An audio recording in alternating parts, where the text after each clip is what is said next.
What have they done? What have they done to my boy? I should really be more mad about this news. I'm not in favor of Megamind versus the Doom Syndicate before we get started, but I actually already had a video for this. Okay, picture the most pathetic villain you can imagine. Got it? Well, guess what? They're probably not at the bottom of our list. That's right, we found someone even worse. In this ranking, we're separating the truly diabolical from the just plain sad. And let me tell you, some of these villains are so bad at being bad, it's actually kind of impressive. Alright, so we're moving on to Lord Farquaad, the pint-sized tyrant of Duloc. This guy's got a chip on his shoulder the size of his entire kingdom. You know how some people overcompensate? Well, Farquaad takes it to a whole new level. Picture this, a ruler so short he needs a booster seat just to see over his own desk. But don't let his size fool you. This dude's ego is taller than the highest tower in his castle. He's got these ridiculous banners of himself plastered all over town, probably to remind everyone that he exists when he's not in their direct line of sight. Now, Farquaad's got this whole obsession with perfection. He's basically trying to create his own little Disney-style kingdom, complete with the fairest maiden in the land as his bride. But here's the kicker. He's too much of a coward to go rescue Princess Fiona himself. Instead, he sets up this whack-a-mole tournament to find someone to do his dirty work. Talk about delegating, am I right? But you gotta hand it to the guy. He's got style. I mean, who else can rock a bowl cut and still think they're the hottest thing since sliced bread? It's like he looked at every Disney prince and thought, yeah, I can do that, but make it short and annoying.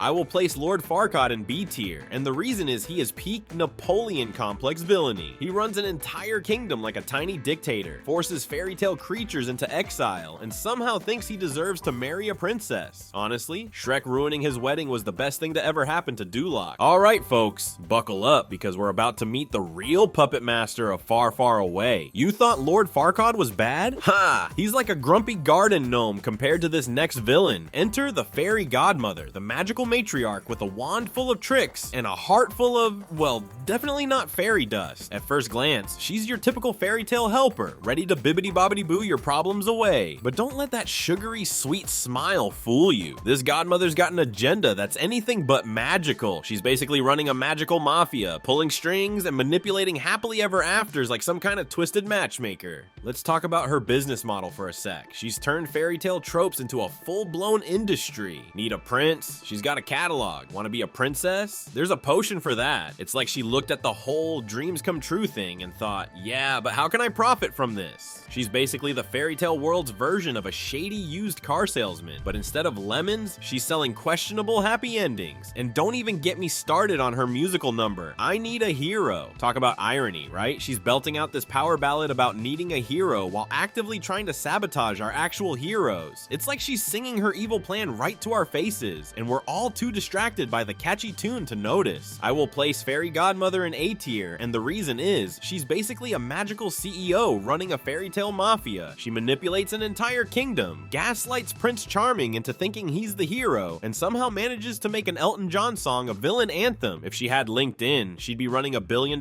company in real life. You know how they say, like mother, like son? Well, in Prince Charming's case, the apple didn't just fall from the tree, it rolled down the hill and straight into a pile of manure. This guy's got all the makings of a fairy tale heartthrob, but his idea of happily ever after is more like a medieval soap opera gone wrong. Let's talk about Charming's journey from Shrek 2 to Shrek the Third. In the second movie, he's basically his mom's errand boy with great hair. He's supposed to rescue Fiona, but he's about as useful as a chocolate teapot. Fast forward to the third movie, and our boys decided he's gonna be the big bad villain. Spoiler alert, he's not great at that either. What's really funny about Charming is how he completely misses the point of being a prince. He's got the looks, the swagger, and probably spends more time on his hair than all the other characters combined. But when it comes to actual princely qualities like bravery or kindness, yeah, not so much. It's like he read the How to Be a Prince handbook, but skipped all the important parts. In Shrek the Third, Charming's attempt at villainy is about as threatening as a kitten in a knight's costume. He tries to take over Far, Far Away, but his big evil plan involves putting on a play. I'm not kidding. It's like he thinks being a villain is all about dramatic monologues and costume changes. The guy couldn't scare a bunny rabbit if he tried. I will place Prince charming in D tier, and the reason is he's got all the ambition, but none of the talent. He tries to take over the kingdom, but his biggest crime is that awful stage play in Shrek the Third. Being a bad actor is one thing, but being a bad villain too? That's just embarrassing. Alright, let's talk about Tai Lung, the kung fu master who couldn't handle rejection. This guy trained his whole life to be the Dragon Warrior, only to find out he wasn't getting the job. Now talk about a bad performance review. Tai Lung was raised by Master Shufu, who taught him everything he knew about kung fu. Shufu saw Tai Lung as his son and hyped him up to be the chosen one. But when the time came, Oogway was like, nah, this dude's got too much darkness in him. Ouch. Now most of us would just go home and eat some ice cream after that kind of letdown, but not our boy Tai Lung. He went full supervillain and tried to take the Dragon Scroll by force. Spoiler alert, it didn't work out too well for him. The fight scenes with Tai Lung are pretty epic. This leopard knows how to throw down. He's got moves that would make Jackie Chan jealous. Remember when he took on the Furious 5?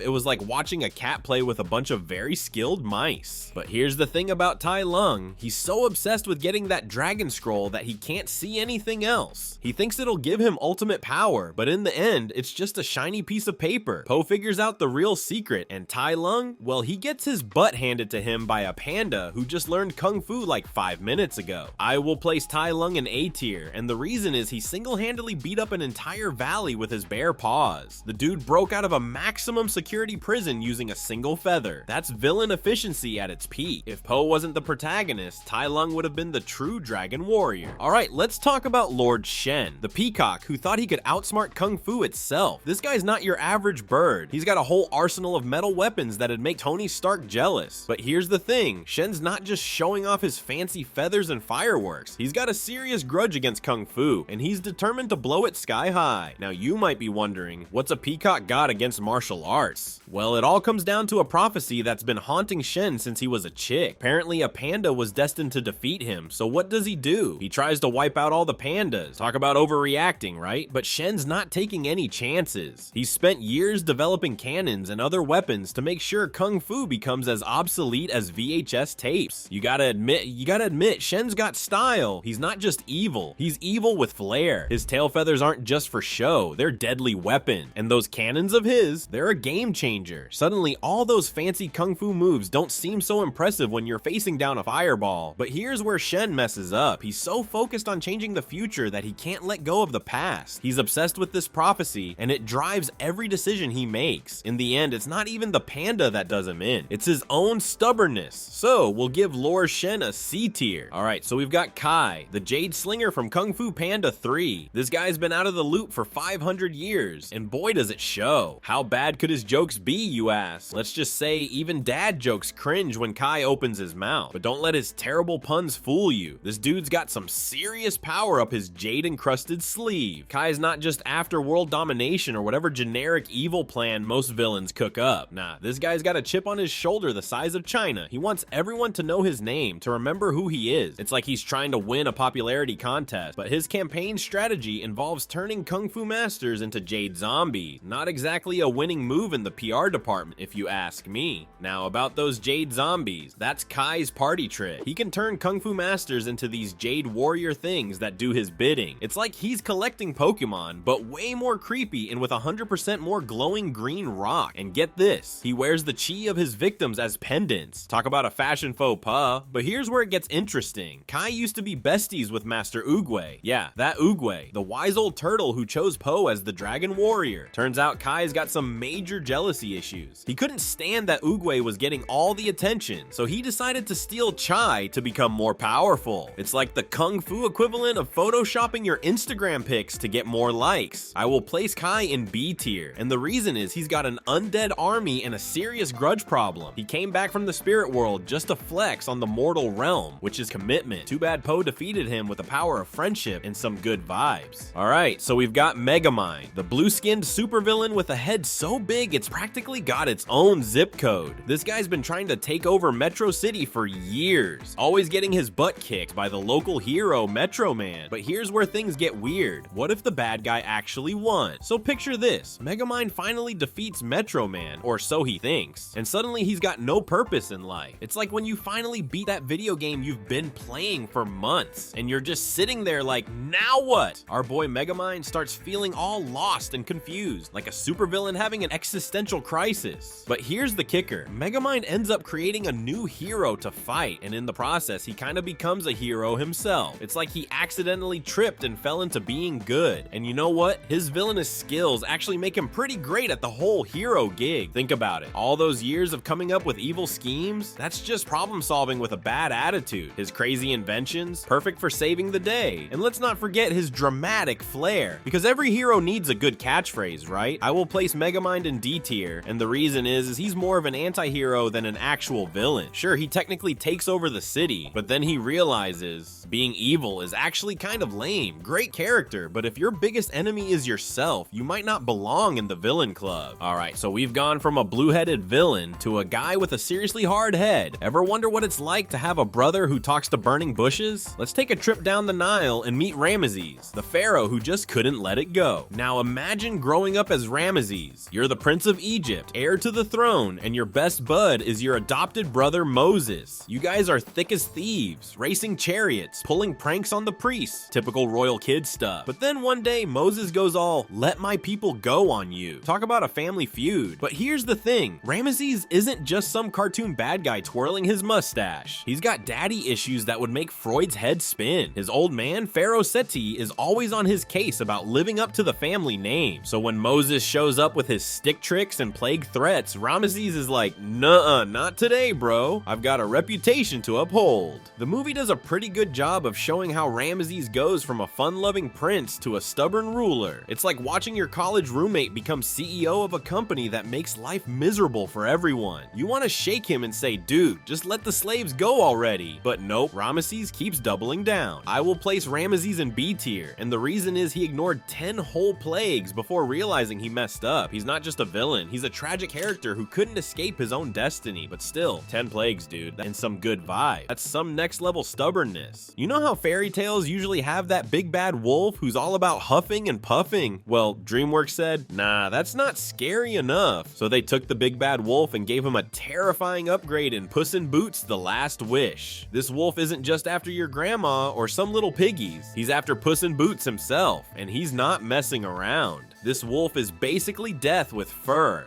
He's got these glowing red eyes that could probably see right through your soul, and he carries these massive sickles that look like they could slice through reality itself. It's like the Grim Reaper decided to cosplay as a wolf, and honestly, it works way too well. The designers really went all out to make this guy look absolutely terrifying. But here's the kicker, this wolf doesn't say a single word throughout the entire movie, not one peep, and somehow that makes him even scarier. It's like you can't reason with him, you can't bargain, you can't even get a witty one-liner out of him. He's just there, silent and menacing, always on Puss's tail. Now, Puss in Boots has always been this cocky, swashbuckling hero who's not afraid of anything. But this wolf, he actually makes Puss scared. For the first time, we see our favorite feline hero genuinely afraid for his life. It's a whole new side to Puss, and it adds some real stakes to the story. I will place the wolf in A tier, and the reason is he doesn't need a master plan. He is the plan. He stalks Puss like a horror movie villain and whistles his own terrifying theme song. If you ever hear that whistle in the distance, it's already too late. Alright, let's talk about Pitch Black, the boogeyman from Rise of the Guardians. This guy's got a serious case of FOMO, fear of missing out. But in his case, it's more like fear of being missed out. Imagine being the boogeyman in a world where kids are too busy with their iPads to even notice the monster under their bed. Talk about a nightmare for the nightmare maker. Pitch Black isn't just some run-of-the-mill scary dude. He's got some tricks up his shadowy sleeve. This guy can literally manipulate fears and create nightmares. It's like he's got a PhD in scaring the pants off people. But here's the kicker, he's not just after giving kids a good fright. Nah, Pitch is after something way more personal. He wants to be believed in. You see, Pitch has got some beef with the man in the moon. Apparently, Moon Boy chose a bunch of other magical beings to be the guardians of childhood, leaving Pitch out in the cold. Talk about childhood trauma, am I right? So now Pitch is on this whole, if you can't join him, beat him kick. He's trying to snuff out kids' belief in the Guardian so he can be the top dog in the magical being world. But here's where it gets interesting. The Guardians figure out that belief is like their own personal superpower. The more kids believe in them, the stronger they get. It's like a magical popularity contest, and Pitch is losing big time. In the end, the Guardians use this power of belief to kick Pitch's butt back to the shadows where he belongs. I will place Pitch Black in B tier, and the reason is he's literally the boogeyman but with better marketing. He turns children's dreams into nightmares, and if if he had a social media presence, he'd be the king of viral horror content. A little therapy might have helped, but hey, fear is a brand. Alright, so we've seen some pretty wild villains, but Eris from Sinbad Legend of the Seven Seas takes the cake. I mean, what do you do when you're an immortal goddess and eternity starts to drag? If you're Eris, you decide to spice things up by messing with some mortals. Now, Eris isn't just causing a little mischief here and there. No, she's got a whole elaborate scheme cooked up to frame Sinbad for stealing the Book of Peace.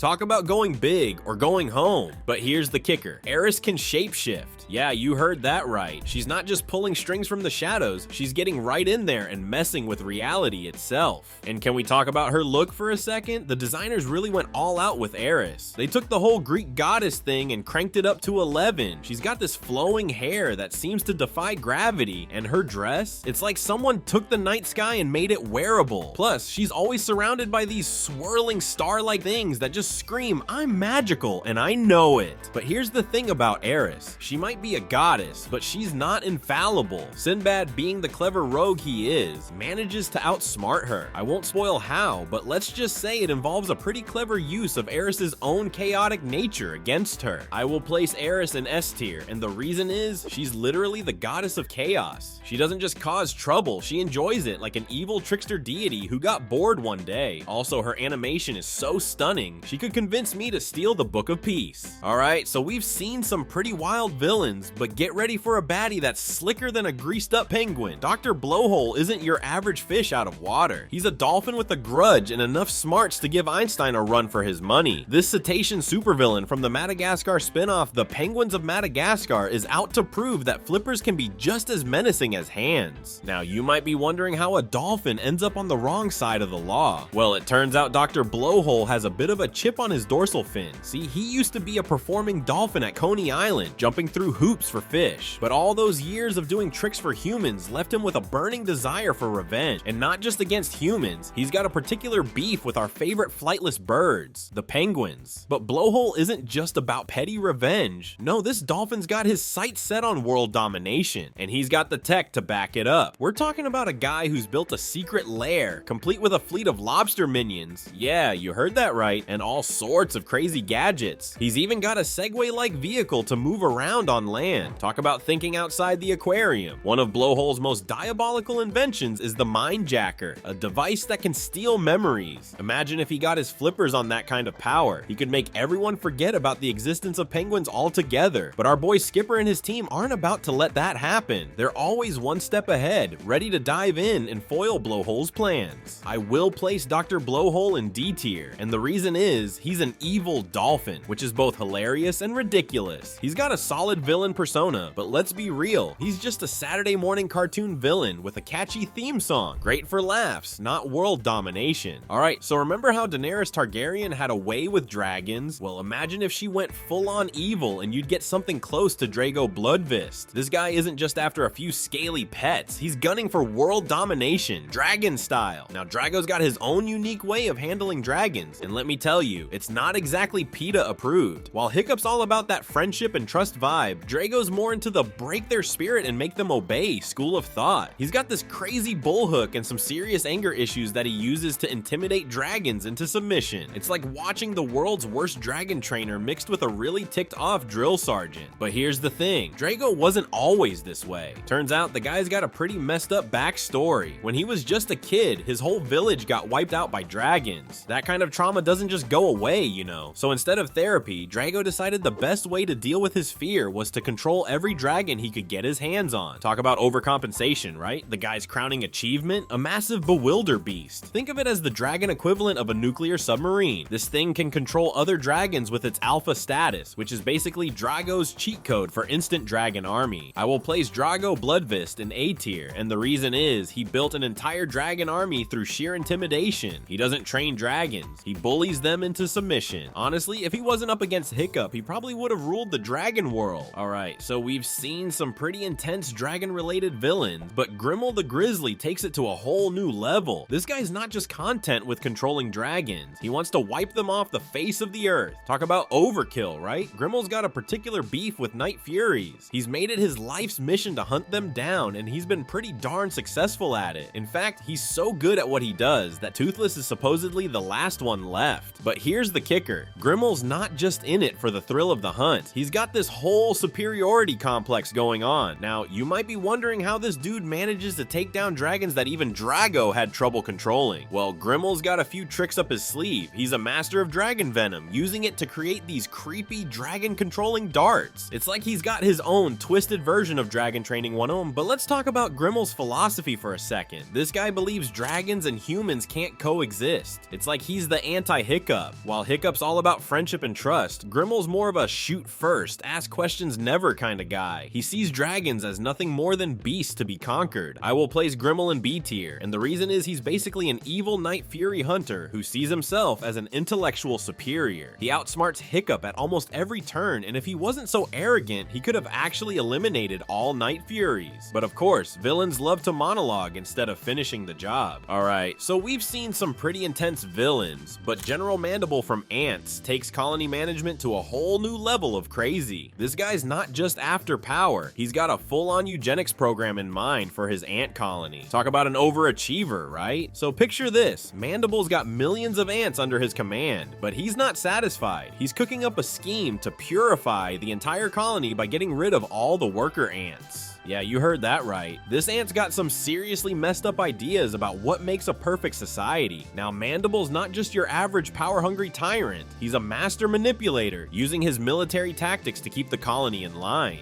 He's got this whole for the good of the colony act down pat, but really, he's just looking out for number one. And let's talk about his look for a second. The animators really nailed it with Mandible's design. He's got this sleek, angular appearance that just screams, I'm the bad guy, complete with that classic villain mustache. But here's the kicker. Mandible's plan isn't just about taking over. He's actually planning to drown most of the colony and start fresh with his hand-picked superior ants. Talk about going off the deep end. Luckily, our boy Z and his friends aren't about to let that happen. They managed to turn the tables on Mandible, proving that teamwork beats tyranny any day of the week. I will place General Mandible in E tier, and the reason is he's your standard social Darwinist villain. He wants to turn the ant colony into a dictatorship, but let's be honest, he got outsmarted by Woody Allen as an ant. That's beyond humiliating. Alright, so we've seen some pretty wild villains, but what if I told you our next baddie started out as a frog? Yeah, you heard that right. King Harold's got a secret that'll make you rethink everything you know about Shrek's world. Ready to hop into some seriously murky family drama? So here's the deal with King Harold. He's not your typical villain. He's more like a dad who's way out of his depth. See, Harold used to be a frog prince, but he made a deal with the fairy godmother to become human and marry Lillian. Fast forward a few years, and now he's got a daughter who's fallen for an ogre. Talk about a fairy tale gone wrong. Harold's whole thing is trying to keep his past a secret while also trying to do right by his daughter. He teams up with the fairy godmother to break up Shrek and Fiona, but his heart's not really in it. It's like watching your dad try to be cool at a school dance. Awkward and kind of embarrassing. But here's where it gets interesting. As the story goes on, Harold starts to realize that maybe Shrek isn't so bad after all. He sees how much the big green guy loves Fiona, and it reminds him of his own love story. In the end, Harold's love for his daughter wins out over his fear of the past. He stands up to the fairy godmother and even takes an arrow for Shrek. Now that's what I call character development. I will place King Harold in E tier, and the reason is he's less of a villain and more of a concerned father-in-law. Sure, he hires an assassin to take out Shrek, but he's also a cursed frog with major guilt issues. Definitely not evil, just bad at parenting. Alright, so we've gone through the whole Rogues' gallery of DreamWorks baddies, and man, what a wild ride. From power-hungry peacocks to misunderstood monsters, these villains really run the gamut. It's pretty crazy how many of them started off as good guys, or at least had somewhat understandable motives. I mean, who hasn't felt a little FOMO like Pitch Black, right? But here's the thing, next time you watch these movies, pay attention to how the villains are crafted. They're not just there to be obstacles for the heroes. They've got their own stories, their own struggles. It's like DreamWorks is saying, hey, even the bad guys are kind of relatable. And let's be real, some of these villains are just too cool to hate. I mean, who wouldn't want Megamind's gadgets or Tai Lung's kung fu skills? Maybe being bad isn't so bad after all, as long as it's just in the movies, of course.